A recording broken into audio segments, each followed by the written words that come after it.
దానికి అవకాశం ఉండదు. కాబట్టి దయచేసి అది గమనించండి.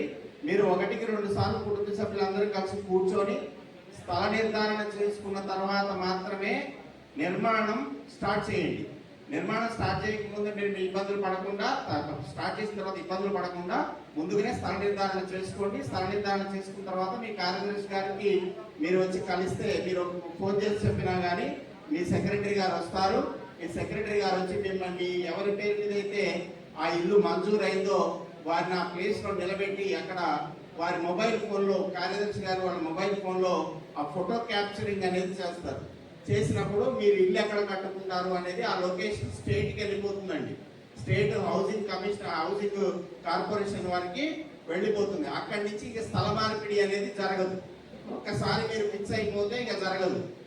జరిగిందంటే మాత్రం తర్వాత పేమెంట్స్ అప్పుడు చాలా ఇబ్బందులు అవుతాయి. కాబట్టి ముందుగానే జాగ్రత్తగా స్థల నిర్ధారణ చేసుకోండి. తర్వాత మీరు అక్కడి నుంచి పుట్టింగ్స్ అయిపోతాయి. తర్వాత బోతులు తీస్తారు, పునాదులు అయిపోతాయి. పునాదులు అయిన తర్వాత పంచాయతీ సెక్రటరీ గారు మళ్ళీ వచ్చి ఫోటో తీస్తారు. పునాదులు అయిన తర్వాత పంచాయతీ సెక్రటరీ గారికి ఫోటో తీసిన తర్వాత ఏఈ మేడం గారు కూడా వచ్చి ఒక ఫోటో తీస్తారు. ఆ ఇద్దరు ఫొటోస్ తీస్తే మీ అకౌంట్లో డబ్బులు పడిపోతాయి. ఎవరు వచ్చి ఎంబీ రికార్డు చేయడం, పుస్తకాలు రిజిస్టర్లు రాయడం ఇటువంటివి ఏమీ ఉండవు. మీ కార్యదర్శి గారు వచ్చి ఒక ఫోటో తీస్తారు, తర్వాత ఏఈ గారు వచ్చి ఒక ఫోటో తీస్తారు. ఇద్దరు ఫోటో తీస్తే మీ బేస్మెంట్ లెవెల్ డబ్బులు పడిపోతాయి. తర్వాత గోడలు లేచిన తర్వాత, స్లాబ్ లెవెల్కి గోడలు లేచిన తర్వాత మళ్ళీ సెక్రటరీ గారికి చెప్తే సెక్రటరీ గారు వచ్చి మళ్ళీ ఒక ఫోటో తీసుకుంటారు. మళ్ళీ ఏఈ గారు చెప్తే ఏఈ గారు ఒక ఫోటో తీసుకుంటారు. వాళ్ళిద్దరూ ఫోటో తీస్తే మళ్ళీ ఒక బిల్లు పడిపోతుంది, ₹1,00,000. Basement level bill ₹1,00,000. తర్వాత గోడలు వేసినాక ₹1,00,000, ₹2,00,000 పడిపోతాయి. తర్వాత స్లాబ్ కంప్లీట్ అయిపోయింది. స్లాబ్ కంప్లీట్ అయిపోయిన తర్వాత మళ్ళీ కార్యదర్శి గారికి మళ్ళీ ఫోన్ చేస్తే సార్ వచ్చి ఒక ఫోటో తీస్తారు, మళ్ళీ ఏ మేడం వచ్చి ఒక ఫోటో తీస్తారు. ఈ చాలా చాలా సున్నితం అన్నమాట. మీకు ఏ ఇబ్బంది లేదు.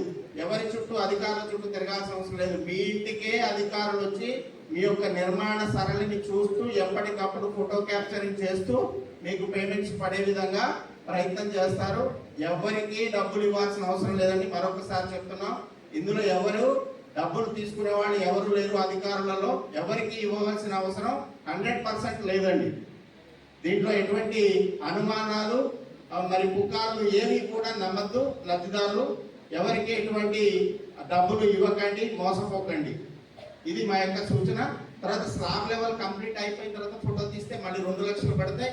తర్వాత సున్నాలు వేసుకొని పెయింటింగ్ అయిపోయిన తర్వాత లాస్ట్ ₹1,00,000, ₹5,00,000 పడతాయి. మీరు ఎక్కడికి వెళ్ళాల్సిన అవసరం లేదు. మీ యొక్క ఆధార్ కార్డుకి ఏ బ్యాంక్ అకౌంట్ అయితే లింక్ అవుతుందో ఆ అకౌంట్లో డబ్బులు పడతాయండి. మీరు మీ ఏటీఎం కార్డు ద్వారా లేదా మీ సమీప బ్యాంక్కి వెళ్ళి ఆ అకౌంట్ నుంచి మీరు డబ్బులు తెచ్చుకోవచ్చు.